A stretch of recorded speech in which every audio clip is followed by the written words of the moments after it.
Assalamualaikum. Assalamualaikum, everybody. Welcome to the second edition, the second episode of the parent. Oh, Lord have mercy, I'm all over the place. The second episode of the importance of the Muslim family community. There you go. Community. There you go. Yes. So Monday, we were blessed to have two amazing imams on, Imam Sirajul Hajj and Imam Hamza. And so today, I just realized they're both Imam wives. I didn't notice that before. Oh, really? I did not. Oh, I know. Yeah, that was a big part of that. But I'm glad you just, glad you just, but they're way more than that. I know, and I don't think of somebody in terms of who their husband is. Okay. These women is, you know what I'm saying? That's not the wife. Good company, sister. Lord. What a coincidence. Anyway, we're gonna bring our sister and our mother on, Sister Mu'mina Ali and Sister Shahida Sharif. Assalamu alaikum. How y'all doing? Fine, alhamdulillah. Thank you for joining us. Oh man. Alhamdulillah. Good to see you. Alhamdulillah. Yeah, I really hadn't made that. I mean, I guess I knew it subconsciously, but I hadn't clearly made that connection that y'all are the imam's wives. The imam. Oh, it was. Never mind. Y'all are community builders to me, not because you're the imam's wife you did this, or because it's kind of no, Shahida does this and Sister Momina does this. So I don't think of you in terms of who your husband is, you know. And I didn't meet you through your husbands. But we chose this topic, right? Yeah, we did. I'm having some brain parts. But let me do the formal introduction. The very formal introduction of these two wonderful ladies. So first, I'm going to do Sister Mu'mina. So Sister Mu'mina Ali was born in Philadelphia. She graduated with a degree in accounting, and then just after graduating, she embraced Islam and then moved to Atlanta. And as a newlywed, she became a member of the community masjid in the West End under the leadership of Imam Jamil Alameen. She chose to live in the West End because there was a physical Muslim community there. The Muslims lived in the blocks around the masjid, and the Muslim businesses around there flourished. She had 5 children there that she raised in that community in the presence of other Muslim families. And in an effort to ensure an Islamic foundation in her children, she, along with 2 other sisters, started an Islamic preschool that grew into an elementary school. After 20 years, they closed the school, and she began working at Dar Ar-Noor Academy here in Atlanta. She returned to college and received a Master's in Education and Teaching certification in 2015. She tutored young struggling students, mentored Muslim teens, assisted young adults in getting their GED and getting into college, immigrant sisters in passing their immigration tests, taught classes in Islamic studies at the masjid, and. She does everything. Sister Mu'mina is an impassioned educator, and her greatest joy is the education of Muslim children. As a lifelong learner, she truly believes in seeking knowledge from the cradle to the grave. And for the last 5 years, she has been the elementary school department head at her respective school. So, welcome, Mama. Miss Mama does everything. Assalamu alaikum. Wa alaikum assalam. We're so very happy to have you with us. Thank you. I was so honored that you invited me and surprised. Alhamdulillah. Thank you. We had to get you on. We were just trying to see where was the best place to fit everybody, right? And so many people fit in multiple places. So it's where can we put these brothers and sisters that's works with these different topics? But okay, so then we also have Shahida Sharif. She is the mother of 2 bright souls, a passionate educator, community cultivator, and servant leader. She attended the University of Miami studying psychobiology. Did not know that. As well as the Abu Noor University in Damascus, Syria, for a 3-year intensive for Arabic language, Islamic studies, and Dawah. Currently, she works as the communications director for the Atlanta Masjid of Al-Islam and is the co-founder, owner of Professional Hajj and Umrah Guides LLC, Hajj Pros. organizing delegations annually for the Hajj pilgrimage to Mecca, Saudi Arabia, as well as study abroad opportunities with her husband and business partner since 2003. She serves as president of Sisters United in Human Service, Inc., has traveled with, and led an interfaith journey with World Pilgrims of Atlanta to Arizona and Guatemala. As a certified doula, she assists and supports new moms as they deliver new life into this world. She loves reading, running, and drinking coffee or tea with her friends in real life or over Zoom. Had to make that little adjustment at the end. Right. So welcome, Sister Shahida. Welcome. Thank you for having me. Alhamdulillah. Good to see you, Sister Mahmoud. Same here. Yeah, we're so glad that you guys were able to be available and accepted our invitation. And I feel like we can jump on in. So, community, you want to kind of start us off? So where I guess to start, right now the community is being impacted by COVID, and so there aren't many activities and things going on. Where do we start from again to kind of get the community back together to do collective work? So I know that the communities are still going on, but what does that first initiative look like from the sister's perspective to have those types of events? What kind of events and things of that nature are kind of being talked about to have to bring that community life back? Alhamdulillah. Okay. Well, I think that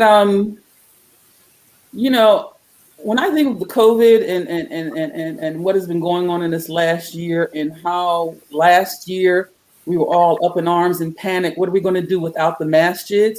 But Allah says the world is a masjid.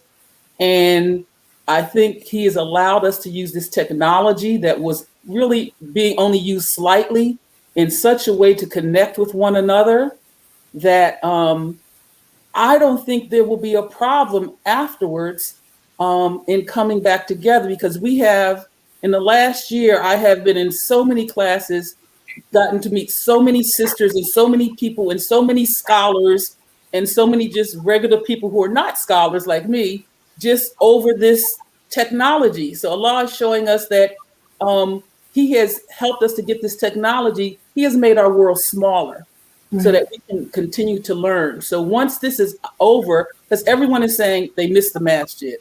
So take what we've learned here into the masjid. Take the things, I've been in so many groups of sisters doing different things. We could just take that template and just do it in person.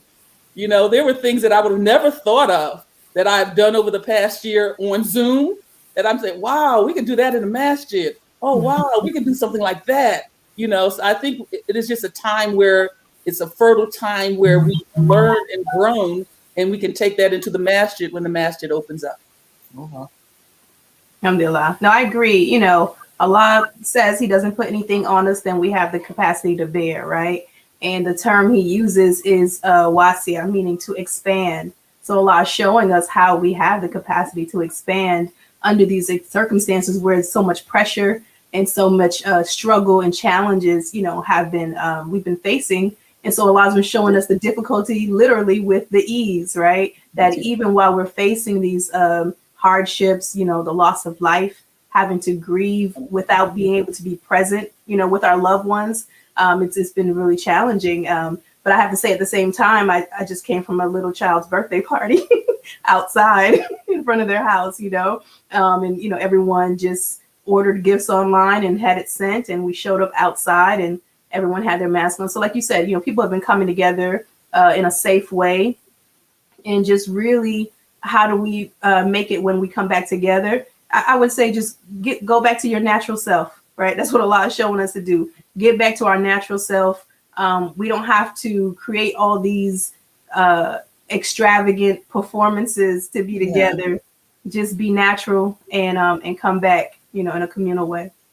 Mm-hmm.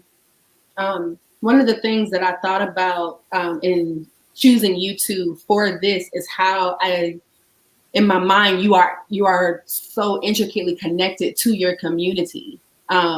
And so that's something that I was wondering if you would be willing to share is how did you, or did you make a conscious decision to be like a community builder, or was it just kind of like you fell into it? Like, how did that come to be kind of your place? Like, you know, these community people.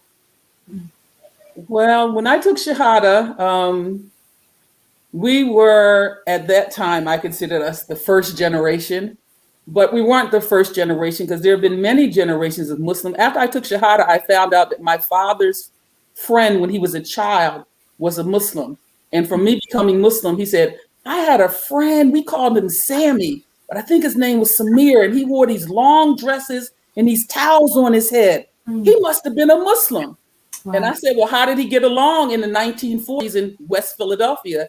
And he says, oh, people tried to make fun of him, but he could fight. They stopped making fun of him after that. So that let me know that even back then, there were a community of Muslims. And I read somewhere that the Muslim communities in the United States it takes 3 generations and they disappear. You have the community, the people who begin the community. Then you have their children who have learned Islam but have to navigate the dunya. And then by the 3rd generation, their grandchildren, they get assimilated into this world and then they disappear. And so in becoming Muslim and knowing that, I said, you know, I knew that we had to start communities and also build organizations that would nurture our children and our grandchildren in a natural way so that Islam would be natural to them within this world. They wouldn't be the different.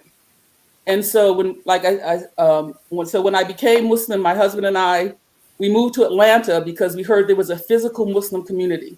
And we came to the West End under the leadership of Imam Jamil. And at that time, there were 2 physical Muslim communities in Atlanta. One was the small West End, and one was Atlanta Masjid. All of East Atlanta was Atlanta Masjid. Okay, it was spread out, you know, the stores, the sneaker store, the bakery, you know. But the West End was a more intimate community. Everyone lived around the community, around the masjid. And my children grew up seeing Muslims. My children grew up going in and out of people's houses, skating and biking. And my neighbors, my non-Muslim neighbors grew up, saw them and learned who we were. And so them learning to navigate that, you know, that was the purpose of the community, of them learning their Islam, but also learning how to navigate this world with their Islam so that they wouldn't lose that. And so that was, yes, I wanted to build community. I wanted to build that foundation, not only for my children, but for everyone's children.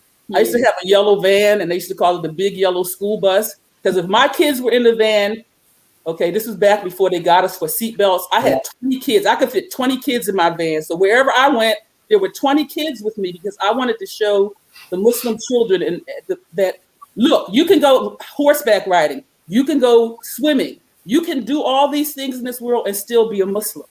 And because I wanted to make sure the foundation was there and the structure was there so that they could navigate this world. So we wouldn't lose the next generation, that by the 3rd generation, my grandchildren will no longer be Muslim. So, alhamdulillah. And I have to say, I'm a product of that intentionality, right? So my parents, they came to the States. My dad came when he was 13 and my mom came in her 20s from Panama, from Central America, and they were in Brooklyn. And so they came into the Nation of Islam through the mosque. At that time, it was 7C, and now it's Masjid Musi Khalifa in Brooklyn. And so I would say my womb that produced me was in Brooklyn. As far as a communal mindset, that's where I was able to walk to my school, Al Kareem. I was able to walk to the masjid. You know, we lived between Ocean and Rogers, and walk down to Flatbush, go to masjid, you know, go for prayer. And then we went to the community center. So we were able to do our martial arts, our, you know, African dance, everything, you know, and it was, and my dad, he was the one that's like Sutima Kamina said, he had that van, or he'll rent a school bus and take everyone on the block to Coney Island or Great Adventures. And so it was very much community minded that was put inside of us. And we had a laundromat, you know, someone owned something. So, you know, you weren't going to the corner store, you were going downstairs. So, you know, you went to the bakery, like she said. So it was really just that kind of community mindset that it wasn't just about the Muslims, it was about everybody in the neighborhood. Everyone benefited. And so when we later moved to Miami, because in the 80s, that's when crack came to Brooklyn. So we went down south. So at that time, my dad was just, really wanted us to experience something different.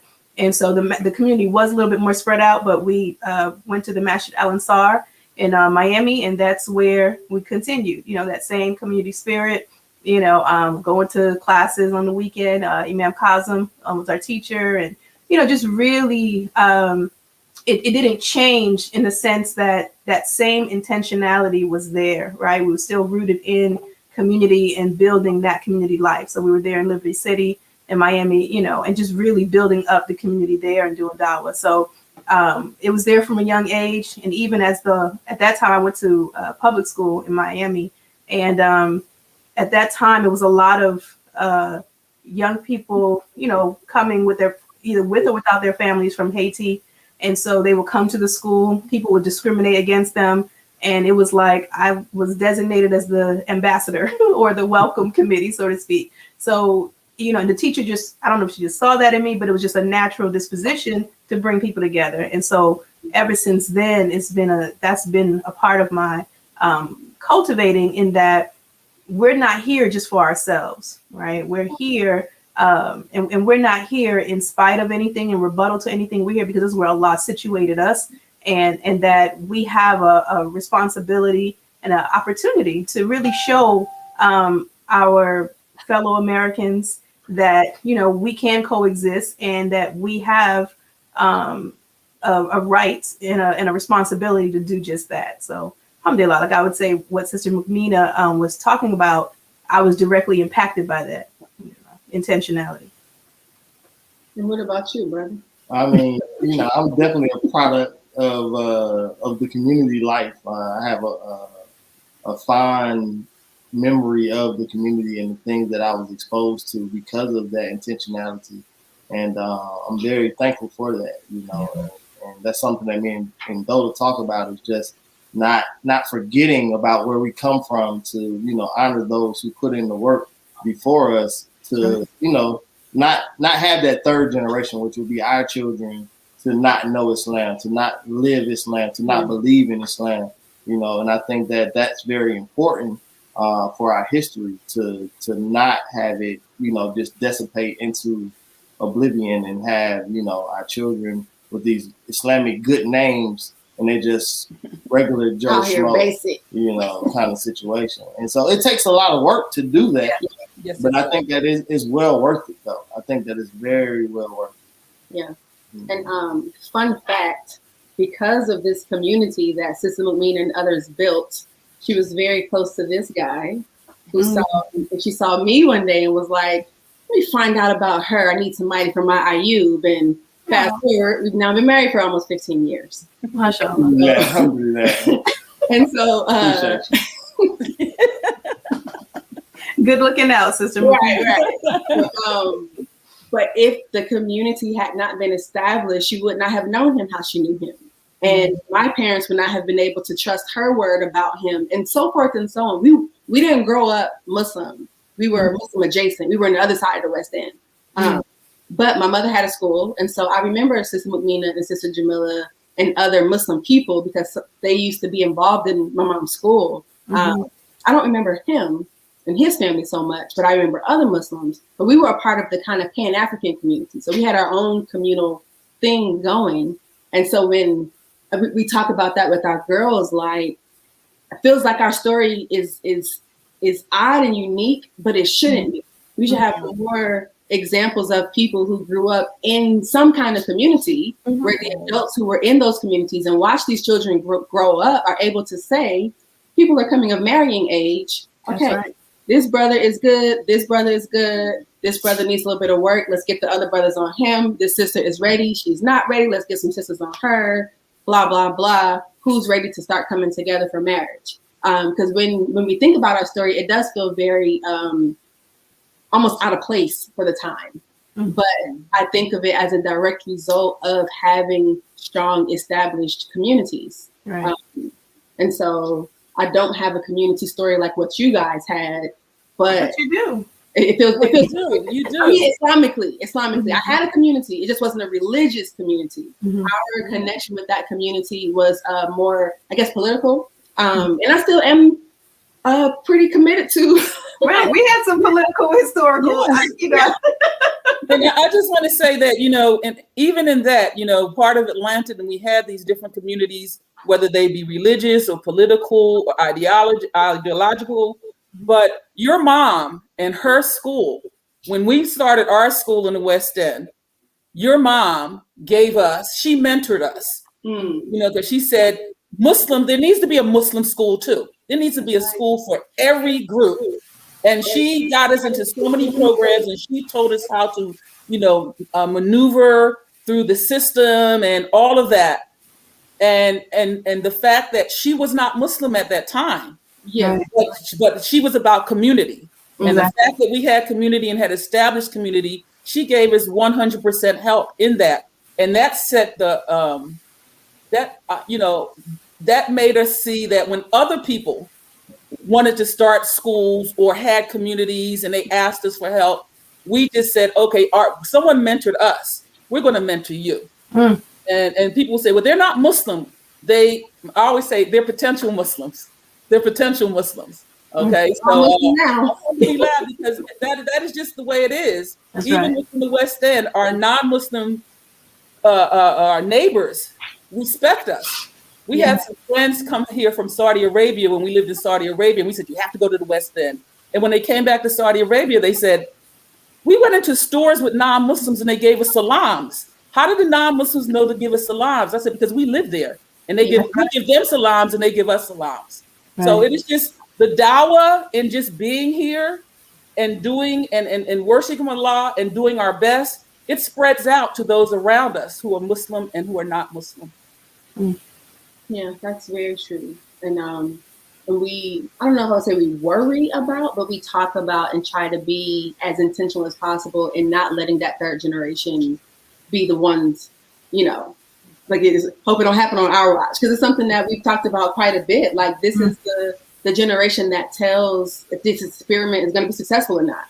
And so it feels like a big responsibility to me. Well, I could say to us that I was shocked they don't have non-Muslim grandkids. You know what I mean? Like he has grandchildren that know how to properly pray for him and take care of the things that he worked to set into place. And then of course for the living ones as well.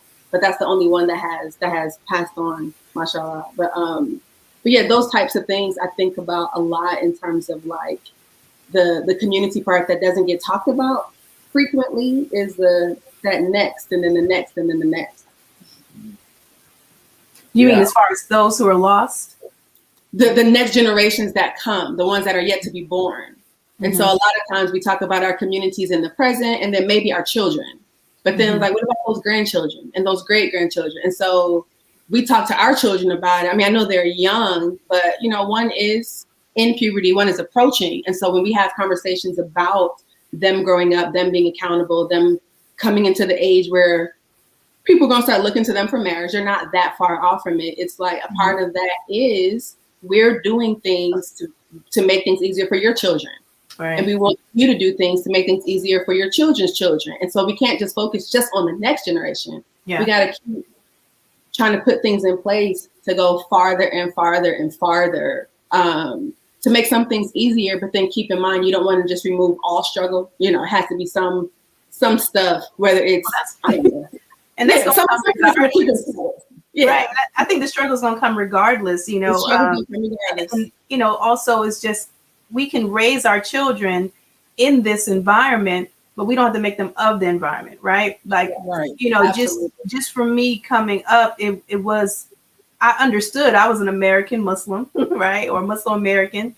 And, but I had a responsibility to my community first. So oftentimes we send them out and then they start looking at other things like it's better than what they have or where they come from. And so they don't value it. So it's how do we plant those seeds within them so that they value the community, right? And they value their contributions to the community. Like I remember when I was in university, I would see students come from like Malaysia, Indonesia, but they would go back home. Like we came here just to get some, information, some knowledge, and we're going back home to build up our community.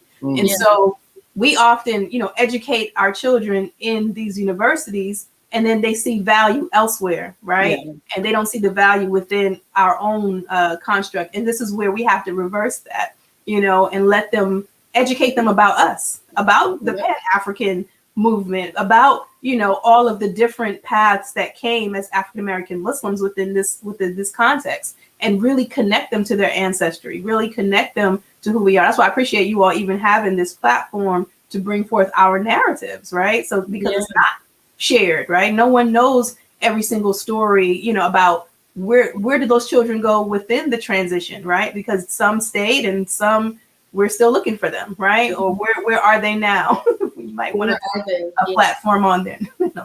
But but just honestly and truly having that real conversation about how do we sustain our community so that it doesn't lose the next generation, right? So that means we have to speak to what are we planting now, right? What are we speaking into them now? Are we saying go to school, go become this thing, and then go serve Hollywood, or go be what are we really speaking to them now, and how are we educating them? So I think it's important. And just how do they look at the community? What is their definition of community? Because if we don't even see the value of community, then what are we doing this for?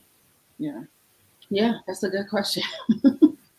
I think that the challenge for your generation, I know what the challenges were for our generation, making Islam in this country a normal thing. I remember when I became Muslim, I was the only one. I know when you think of Philly now, Philly is like Muslim town. But back then, I was one of a few, and the only one in my family, the only one my family knew. 10 years later, I go back and my mother said, oh, all my friends have children or cousins or someone who is Muslim. Now it's normal. I go into the supermarkets. They have a halal section. In Philly, in the supermarkets, there's a halal section. They have halal meat cutters where you get your lunch meat, so it's become a normal thing to see. And that was what we were doing. But for your generation, I think the challenge is this technology, because I see so many people. I used to say, why aren't the people coming to the masjid? And I realized so many of your generation, you're getting online. I learned this during COVID because I'm listening to so many people like, wow, and I'm taking all these classes, what have you. I said, that's what they're doing. That's what they're doing.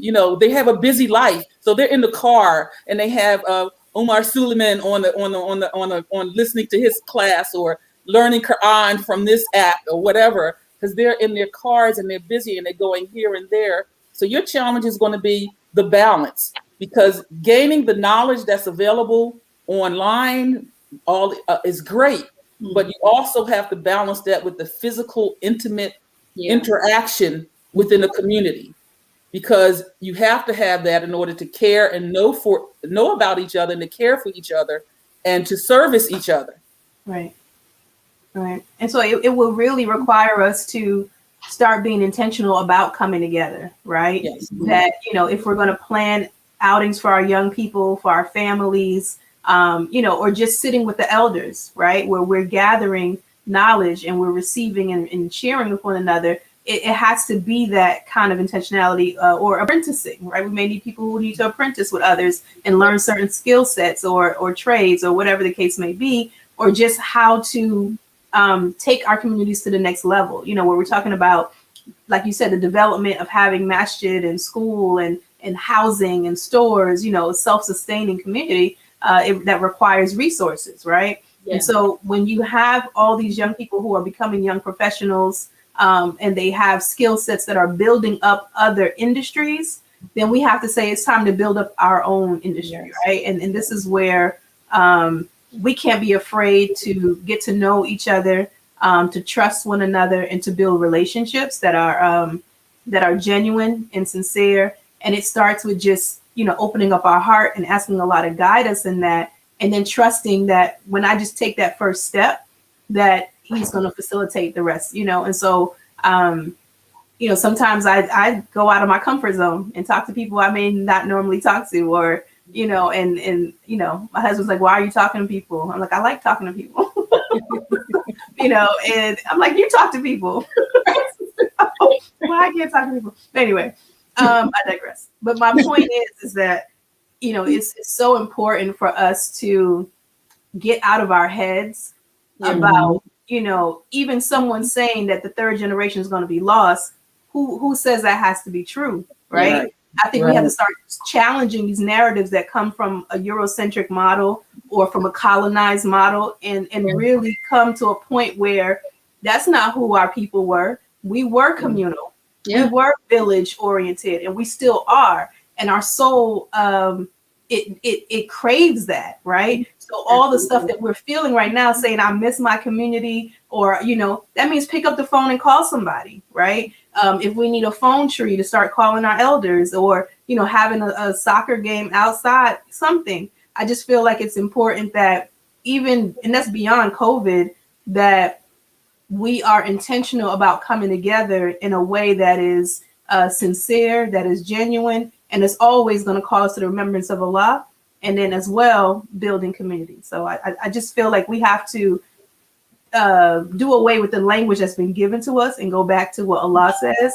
And He says that we are the best of humanity, brought out for mankind, or to enjoin the right, forbid the wrong. So that's our role. That's our job, not to take on someone else's attributes, that they fulfill, but we don't have to, because I do see that. I have a lot of friends who parents came from other countries here, and then, they gave their garb or their cultural dress away, and they're Americanized, so to speak, or Westernized, right. And now they're progressive Muslims, or, whatever they want to call it. But it's thrown away a lot of traditions, so I know that's a whole other conversation, but now they're looking for something, right? And so you have African-American Muslims who've been being Muslim in this context for quite some time without losing anything, because we didn't take on the culture of others, right? So, and I have to say that when we received the Quran, it wasn't from an Arab, right? It was from someone that looked like us, right? And so that means I had to trust, I had to learn to love and know that Allah is going to send His message wherever He wants it to be, and it was returned to us. So we have to just claim that, own it, and live into that truth, and not give into these, ideas that have been placed upon us. And I want to piggyback on that, because that is just so true. Because I was thinking that in becoming part of the community masjid under Imam Jamil's thing was every Arab ain't a Muslim and every Muslim ain't an Arab. And he said that we were enough. We were enough. We were enough to learn about Islam, to teach each other, to have community, and to grow together. And Imam Warif Deen said the same thing. You are enough. You don't need anyone outside. Okay. And so I think that self-esteem building, because I meet so many African-American Muslims who have grown up in other communities who felt that they had to take on another culture. And I always remember the hadith where and in the Sirah, where the Prophet ﷺ said when he would send his emissaries out to teach the different people about Islam, he would say, teach them the religion, but leave their leadership alone and leave their culture alone if it was not haram. Don't change their culture if what they're doing in their culture is not haram. Yeah. And so for me, I think one of the greatest blessings was having Imam Jamil as my imam, because he was like, you're enough. We can have teachers come in from other places who have knowledge, but we're enough to lead ourselves and to have our own communities. Yep. And that is a self-esteem building. Oh yeah, that is self-esteem building. So I don't have, and my children don't have, and the people who grew up IU and Andola in the West End and in Atlanta, Manchester don't have that thing that we need somebody else. You went over to Syria to learn, and you brought it back. That's right. You brought it back. You didn't say, well, I have to stay under someone else. You brought it back. And that was even their philosophy. Take the good and leave the rest. They were like, don't take anything from us. And that was one of the reasons why that particular community was, identified as a resource for us to receive those skills, because they weren't looking to, for us to become like them, right? Mm-hmm. It was just get the information and go back home and teach, the actual information. And so I really appreciate, you saying that, and that, and that's our charge. That's really our charge, to know that we are enough. And that's why we lead ourselves on Hajj. Like, it's a blessing, right? Like, no, you can't. This is my fifth pillar. This is something that Allah subhanahu wa ta'ala gave us. And this is how we demonstrate community, right? That this is the image that people all around the world have of Muslims, us coming together in this movement. And so how powerful is that for us as African American Muslims, just how we've been situated, and from our experience that we're able to come here and lead ourselves, right, in the most correct way, and lead others. Because some people, they get lost from their group and they're like, we just gonna hang with y'all because y'all look like y'all know what y'all doing. And it looks like we're gonna get back home. So, Speaking of which, when do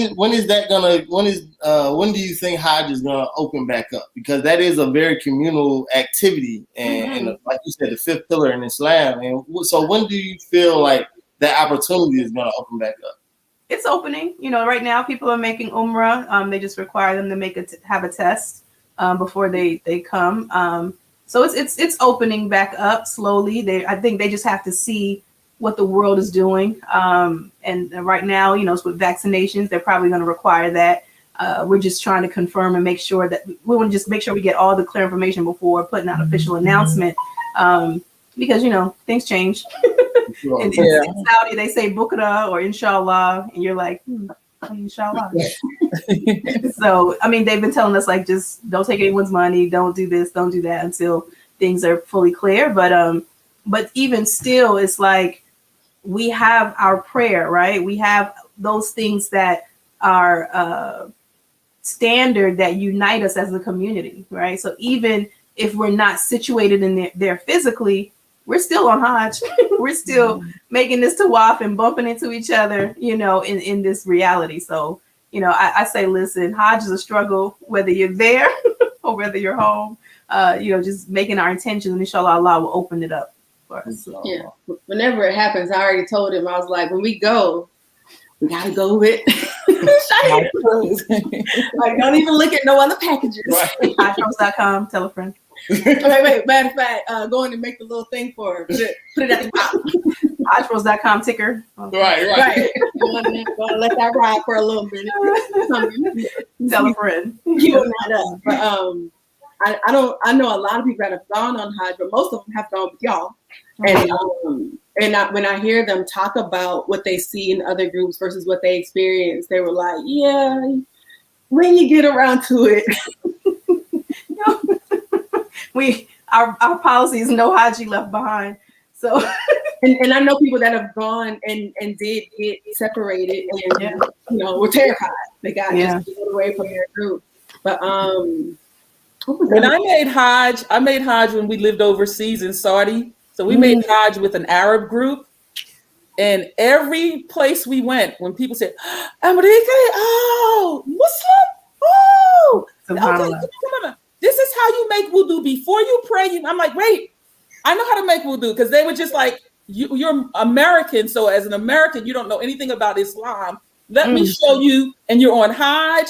Let me show you how to make wudu. And I'm like, next time I come, I got to come with a group of an American group. I got to come with my people, because I'm tired of people just assuming I know nothing about Islam.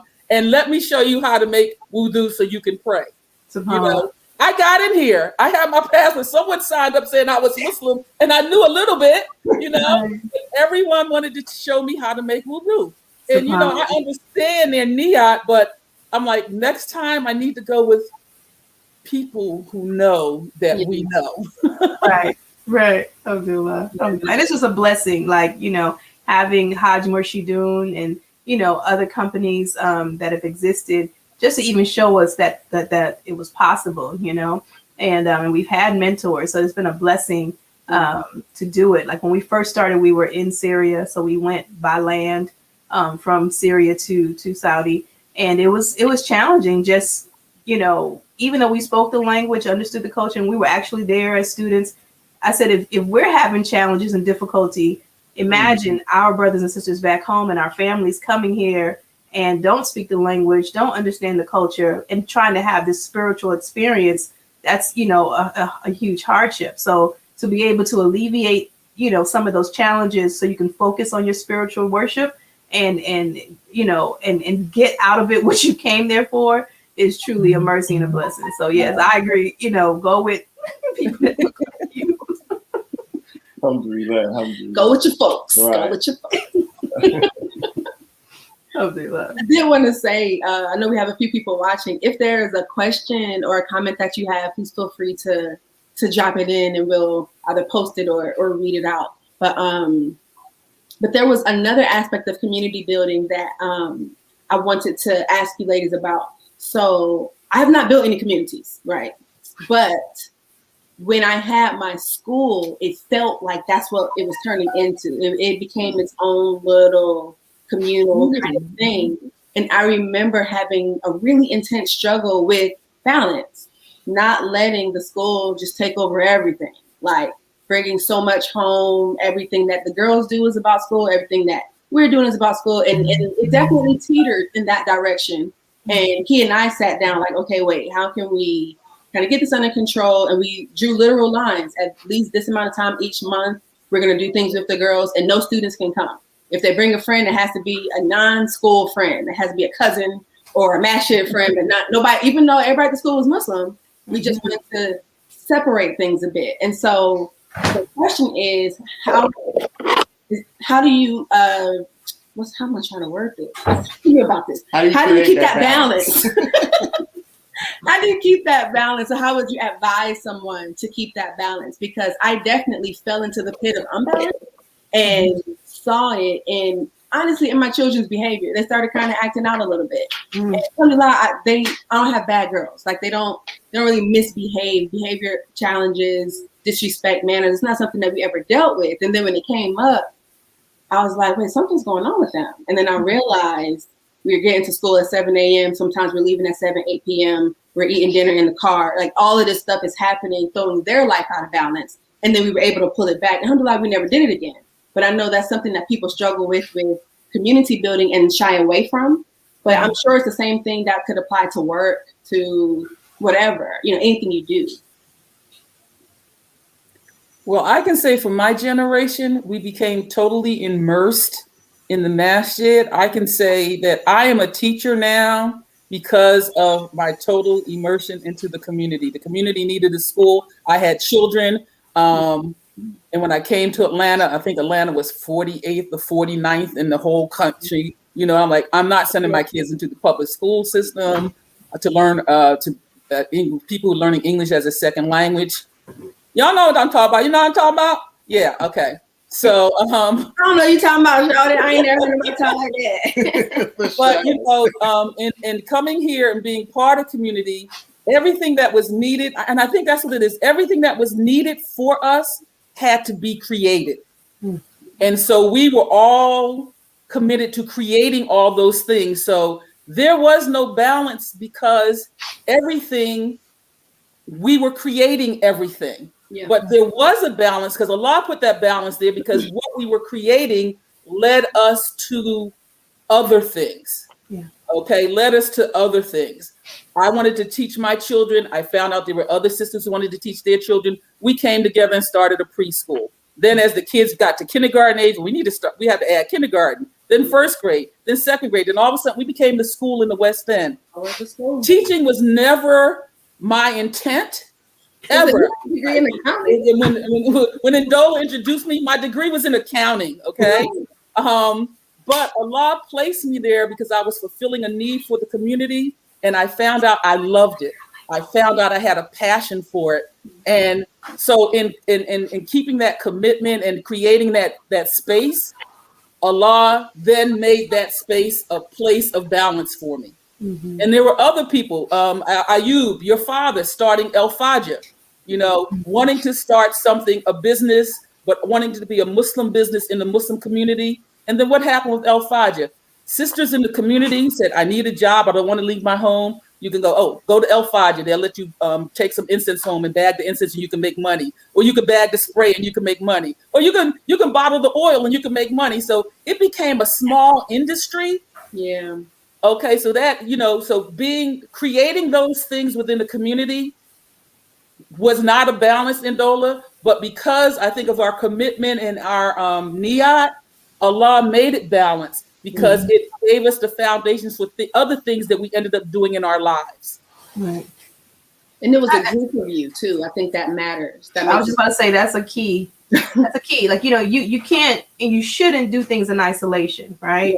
And I think that's where, we are having our challenges now is that, people are shining stars, right? But where's that constellation? Where's that collective of, a body and a movement like we had that produced us? And so we really have to look at ourselves as ummah, right? And we have that that spirit to create and to produce that which will produce more life, right?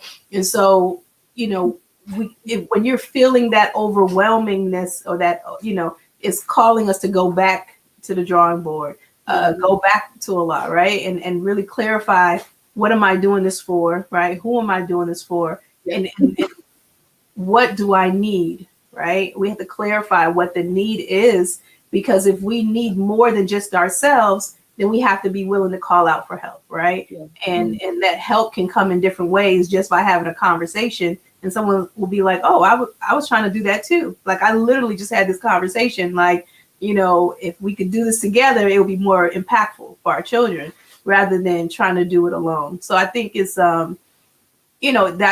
that requires some trust, right? That requires some vulnerability, and to be able to have the courage to say, because I depend on myself, I know I'm gonna get it done.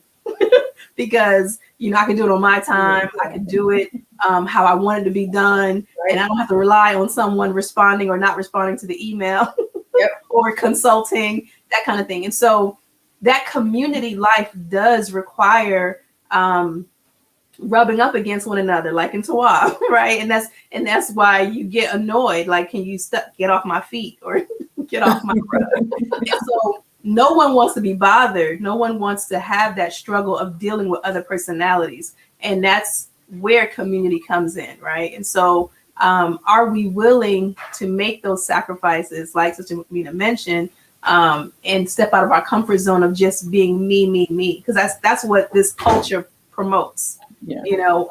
Just me. And then you have these stars that easily fall, right? Or fade away. That's a really good, what's it, a metaphor? That's a good metaphor. I like metaphors. I didn't want to say the wrong one. That's a really, I never heard anybody use it in that way. I think I'm going to have to use that one, sister. That's a good one. You got it. It's something I always say to Ayub. Okay, Ayub, we're finished. We're giving it to you. Come on, you guys figure out what you want to do with it. We've done this. I'm finished. Take it. I'm finished working. It's up to you guys. So I really You're not finished yet, Sister Mukmina. We're not letting you off the Thank you, Shahida. on that. Not yet. But because almost finished. Your generation has such, I think of the difficulty we had, and we thought it was hard, but we enjoyed it so much because it was fi sabilillah. Your generation has a hardship that I can't even imagine. I don't even know how you're going to do this, but you have to figure out how to do this. I can't. I tell people, I tell your generation, I don't know how to do this. I know how to. I knew what to do for my generation, but you guys have other things that impact you and impact your lives and what you're doing. So you're going to have to figure out how to recreate it so that it sustains you and the generations that come after you, because we created it to sustain you, and now you have to recreate it. I mean, remold it, restructure it so that now it sustains you and the generation who comes after you. And I look at all the things that you all have to deal with, and I go, I make dua.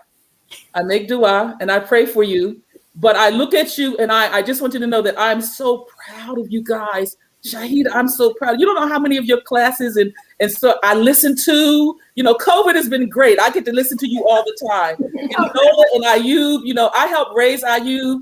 I had 4 daughters and my last child was a son. So I didn't have a son and I wanted a son. I used to steal Ayub from his mother when he was a little boy and just bring him to my house. So I helped raise him. So But to see what you guys have done and what you've accomplished, you can do this. Inshallah, you can do this.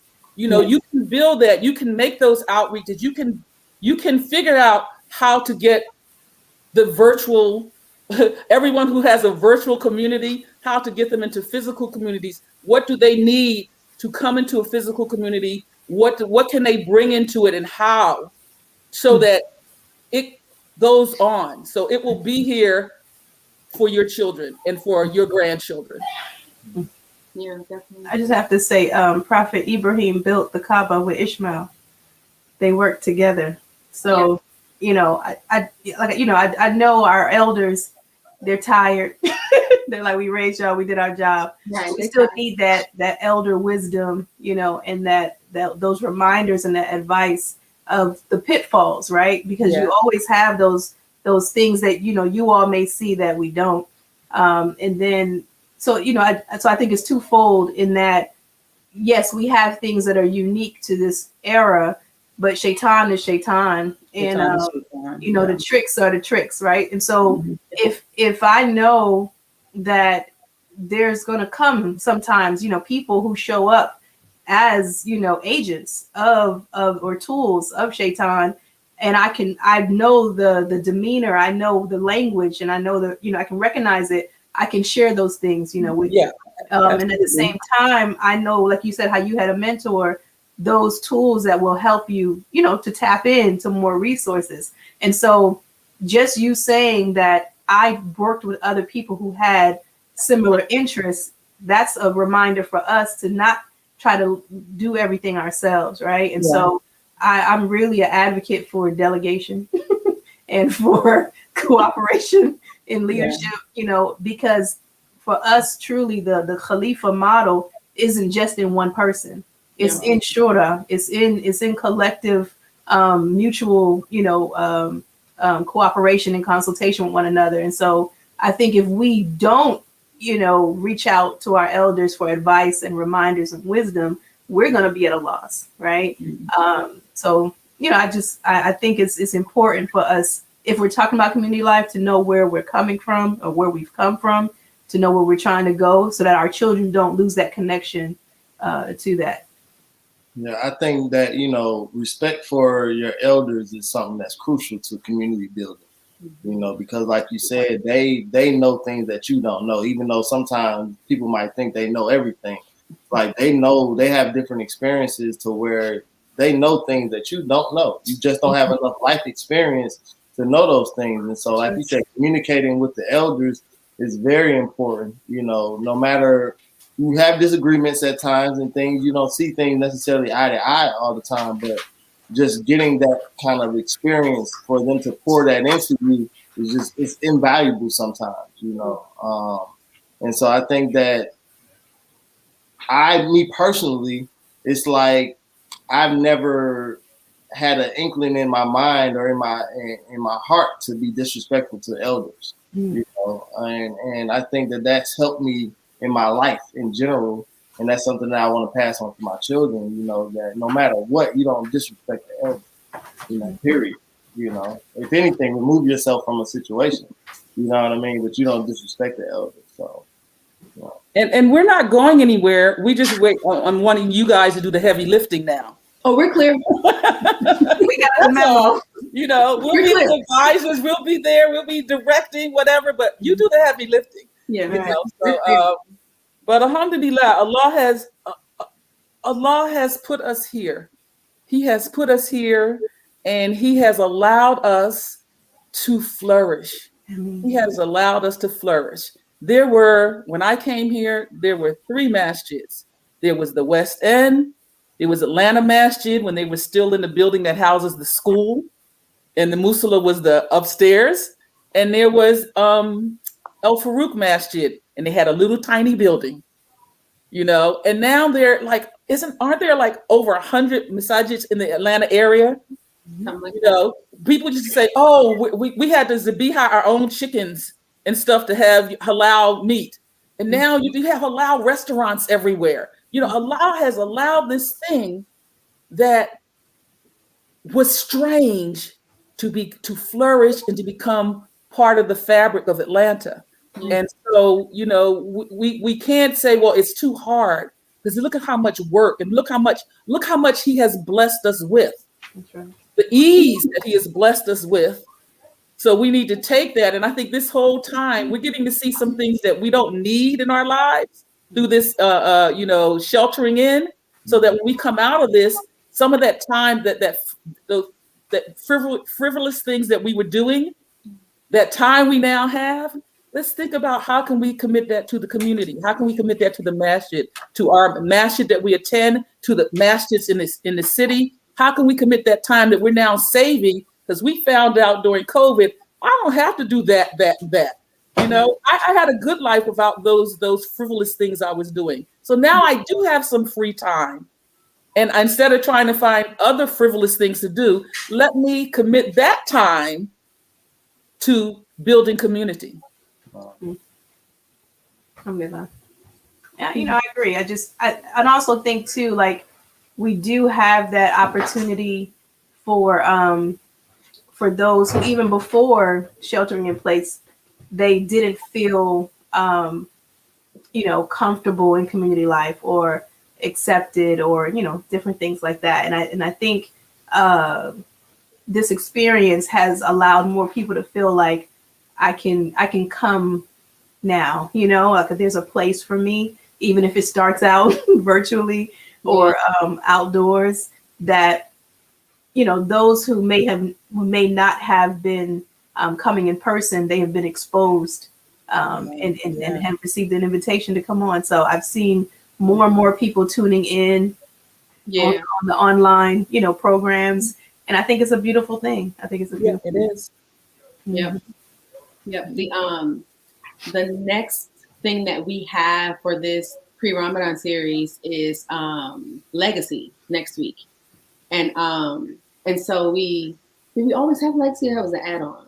That was that. I feel like it was on there, but we decided to do it because I think that a lot of times when we talk about community, we don't necessarily talk about the legacy part of it. And so that was something that I wanted to ask you guys about, like how frequently do you think that comes up in community building conversations? Because I know in families it gets talked about in terms of inheritance or what your grandparents did, or that kind of thing. But like a communal legacy, like how do you think we can discuss that more and like make it tangible and real for people? Because I think that a lot of people get behind stuff that they can see, feel, and touch when it's not personal. Like, aside from their spiritual beliefs, when it comes into like investing in the community, it's like, okay, what am I going to get out of it? What is this community going to do? And so that just, in my mind, that's the legacy part in terms of that forward moving, or how lasting, or however it gets phrased. I think that the legacy, what we leave behind.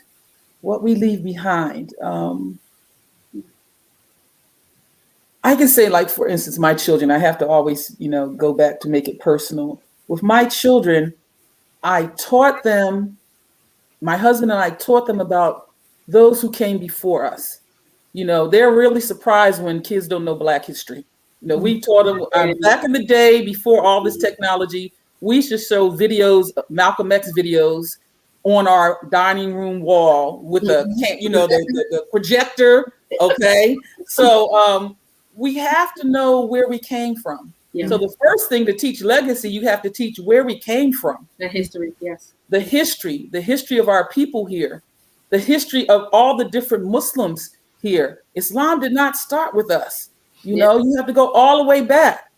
I teach them about Abdul Rahman, who was asked to write the Lord's Prayer in the church, where he was raising money to get back to Africa because he was a freed slave.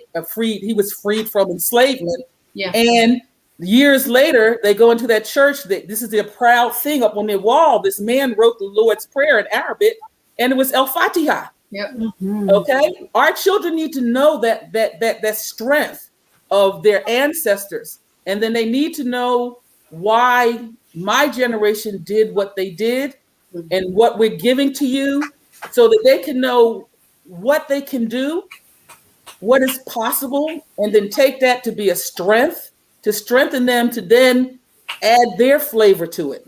Mm-hmm. You know, but it has to start with knowing where you came from. Because if you're starting from right here, oh, I came into the masjid, this is what I see, and you don't know how this masjid was built, you don't know what came before it, you don't know anything about it, and you're just looking at now, you're missing all of it. It's like looking at the tip of the iceberg, and most of it is under the water. Yep. You know, so we have to teach our children their past. We have to teach our children the history of Islam in this country, in this city. Yeah. And then we have to teach them what we went through to create the communities. And here you have the same strength. I came from the strength of my parents and all of that, and now you're now inheriting that. And that's your legacy. Your legacy is all of that came before. Now add your flavor to it. Now add your level to it. That's right. You know. I agree. And just it's seeing that continuum, right? That I am a part of a greater picture. Yes. And that I am of the community of the El Hajj Malik Shabazz, right? I am of the community of Muhammad Ali. That if they were alive today, they will be in our masjid.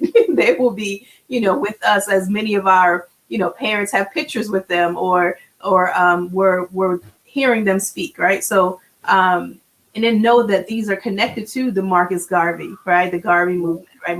Talking about all of these intellectuals that existed before us, that we are a part of this chain, right? We are part of this line and this narrative that extends back into our continent, right? And so in understanding that we're a part of this means wherever that disconnect came, that separated us or severed that tie, Allah has brought us back full circle to it, right? Yes, and so now we're everyone is proud to be African American. You see everyone wearing their natural locks or their colors and their galas, and support African American owned businesses, and it's right now you see that resurgence of that consciousness and that love and that pride for our people, and it's coming in a place where it's not a political thing. It's not a anti-establishment thing. Yeah. It's just because I love myself and I love my creator and I love who I am, and this is who I want to be. And so now people are showing up at work like, you can't tell me I'm not professional because my hair is in an afro. Like, when you see these, news reporters, they're on the TV with their crown and glory. So it's just a beautiful thing to see where at one point it was a statement. It was a political statement.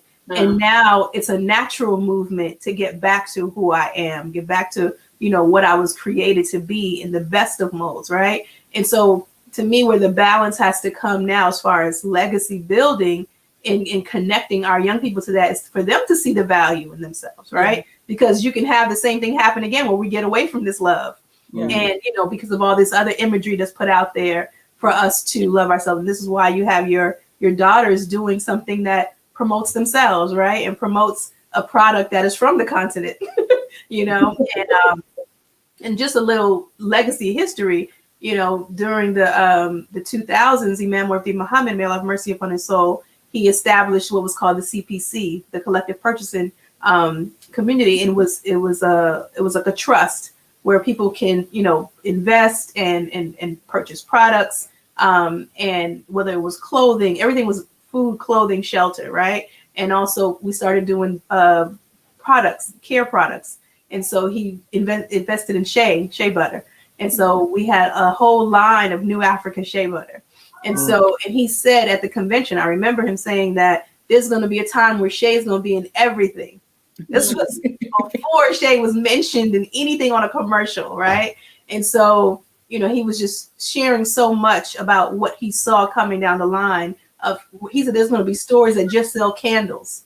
There's going to be stores that just sell, bath products, and we should be ahead of this. We should be in the forefront of this and utilizing products that come from something that we've sourced from our own people. And so, alhamdulillah, it was beautiful. And this is what we have to get back to. And so being able to see, these beautiful young girls with their, body butters and, and just sharing that with the world. This is a part of legacy, right? This is a part of building that, and then maybe teaching other young people how to do that, right? Or just other families how they can support that. Right? Plug, put that down. It's coming. We're working on it. But I just say that we are that continuum, right? And we have to see that we're not only a part of it, but we're inheriting it, and that we have an opportunity and an obligation to pass it on. Yeah, absolutely. I know. When I had my school, I was real big on history, so we would do Black African history stuff. We would do Islamic history, and I remember feeling like the kids were kind of feeling separate from it, like it wasn't really hitting home. And I remember one day I just was talking to them like, everybody here is Black, everybody here is Muslim. Like, all the stuff that Black people have done and what Muslims have done, like we're parts of these untouchable groups. Like Muslims made we invented this algebra and all of these sciences, and then Black folks invented all of this, and just bringing that together and just taking it from that point of view to make it feel real for the children.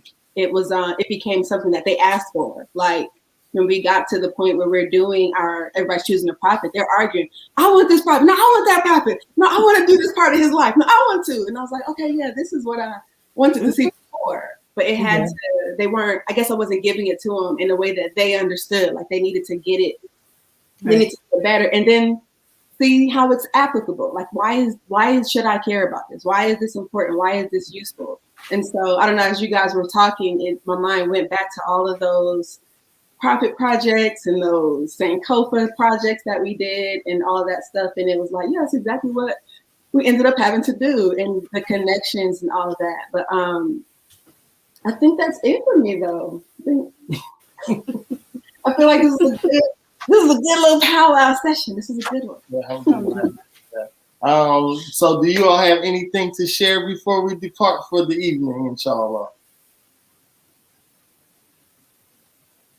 I think just connecting to what Ndola just said, the intentionality of teaching our children. As someone who converted to Islam, I knew what I was walking away from, and I knew what I wanted my children to know. But as people who were raised as Muslim, you're going to have to be intentional about what you give to your children, because a lot of people feel because I'm Muslim, my children are going to be Muslim. But when did you learn how to pray? Someone taught you. When did you learn those surahs? Someone taught you. When did you learn how to make ghusl? Someone taught you. You just can't say because they're raised in your household that they're going to get this by osmosis. So you're going to have to be intentional about making sure you pass on those things that your children will need to sustain them, that Allah has given them, but you need to pass it on to them so that they will know it and have it in their heart. And I would say too, just and that's a beautiful point that Allah says Ibrahim was like a ummah, right? So letting us know that each of us represent community, right? We have communities within ourselves, and when we come together, we are expanding that concept of community. And so not just thinking that I have to do everything alone, I have to do everything in isolation, but we can create an environment that cultivates that safe space to be ourselves, right? To be, and maybe to reimagine what it's going to look like in this day and time, but still being a natural believer and Muslim submitting to Allah. Well, thank you all for your time. We greatly appreciated you all being on with the Shakors. And, y'all are very supportive of the things that we're doing, and that means a lot, to have people who have a collective vision and have a vision outside of themselves to support the things that we're doing. That just gives us, a lot of reinforcement to keep moving forward, because a lot of times we don't be knowing what we're doing. You know what I'm saying? We just kind of figure it out as we go. And but it's been a lot of benefit, the feedback that we've been getting back from it, and just having people like yourselves to participate just shows us that we're on the right track. You know what I mean? We don't know what the light is at the end of the tunnel necessarily, but as long as we're on the right path, then we're gonna keep following that path. And may Allah bless you all. to grow it, inshallah, and bless your dad with good health, inshallah, and that Allah fortifies us, in those good intentions, and to when they say begin with the end in mind, you all are there, y'all doing it, inshallah. Ameen. That's it. Yeah. Until next time, like Ndola said, next week we're gonna be discussing legacy. So we're gonna have some brothers on Monday, and we're gonna have some sisters on Friday to discuss legacy. Are we doing the last one? Yeah. So in talking with good sister Fatima, I don't know if it was my idea or her idea or whose idea, but we came up with the idea to end cap this thing with our children coming on and talking about how they view the importance of the Muslim family, like what kind of stuff resonates with them, what doesn't, and just kind of communicating to us as their parents, their grandparents, their aunties, their uncles, their community folk, what their needs are, what their views are, what their understandings are. And so that will be hosted by Aziza. I love it. It's gonna be. Alhamdulillah. Good. She's excited about it, and so I'm still working on young people to be involved in that. If any of you have a young person, ideally someone who is at least 11 or 12. It's not a firm thing, but just somebody that will be comfortable speaking, not super shy. Because again, Aziza's hosting, so I don't know if she'd be able to kind of pull anything out of anyone. But somebody's comfortable speaking and that you would not be offended by their answers. That's an important thing. They have to be. You don't know what kids are going to say. Kids say the darndest things. It's live. And so I know my child. I doubt if any surprises would come out of her mouth. Sometimes we have a good enough rapport where I think I've heard it all. Or at least most of it. So and we have to trust them, right? Yeah. We do. We do. Trust what we put in them. So inshallah, it'll be good. And I think it'll be nice to have them without us because I think it'll be a different kind of comfort there. And so I did ask Fatima, ask her young ones that like talking. So I don't know if yours are quite old enough to do something like this, Shahida, if they would want to, but they're definitely welcome. And anyone else who we know who has young people who, again, that you would be comfortable with them coming on live and talking, and they won't be like scolded by what they share. Because if they are, then they won't ever want to do it again. And right. so And Dola, did you see Shaida just point off camera to one of her children? I love it. Love it. Like, this got your name written all over it. Here's your chance. I love it.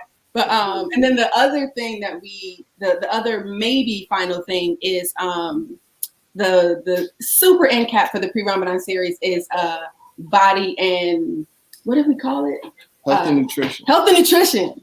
And so I was thinking about the body part of it because all of this has been more spiritual and like intangible kind of stuff. But we are inviting one of our very athletic sisters and one of our nutritionist sisters to come on to kind of guide us through some good things to eat, good times to eat it, ways that we can stay active and keep our bodies healthy as we work our way through Ramadan and beyond. And so after legacy, those are the two things we have in the works, and inshallah, they will happen and go well. Inshallah. And then it's Ramadan time. Yeah, and then it's Ramadan time. And so, we wanted to do this series to kind of get people thinking about, how they want their Ramadan to be, give them some different things to think about. Like you talked about the intentionality about, what are you doing? Where do you want to go? Where you come from? Things of that nature. So, you can go back and watch some of the previous videos. We haven't gotten to the point of chopping things up yet. Right. We're learning still, right. As far as little teasers, but learning how to fly the plane building the plane while we're flying it. Yeah, something like that. Building the plane while we're flying it. I hope we haven't crashed yet. But yeah, so inshallah, again, thank you all, Shukran, for being with us this evening. And as Ndola always says, if you have any feedback for us, please let us know. You can comment below. And inshallah, we'll see you all next time. Assalamu alaikum. All right. Well, I think we signed off. You got anything else to add tonight? It happened with the sisters on. All right, cool. That's it. All right. Assalamu alaikum. Assalamu alaikum.